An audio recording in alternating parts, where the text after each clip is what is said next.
সুতরাং আওয়ামী লীগকে বাংলাদেশে আর রাজনীতি করার সুযোগ দেওয়া হবে না। উনি 1981 সালে বাংলাদেশে প্রবেশ করেছিলেন কোত্থেকে?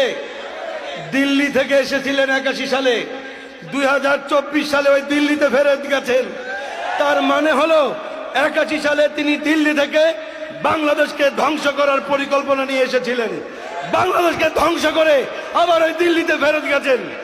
সুতরাং আওয়ামী লীগকে বাংলাদেশে আর রাজনীতি করার সুযোগ দেওয়া হবে না। উনি বলছেন উনি নাকি চট করে দেশে ঢুকে পড়বেন, বলছে না? আপনারা দিবেন? চট করে ঢুকলে আপনারা কি করবেন? কই পাঠাবেন? কারাগারে। প্রিয় ভাইরা, আল্লাহ রাব্বুল আলামিন কুমিল্লার এই মাটিকে ইসলামের জন্য কবুল করেন। কুমিল্লার এই মাটিকে বাংলাদেশ জামাত ইসলামের ঘাঁটিতে রূপান্তরিত করেন এবং কুমিল্লার মাটি থেকে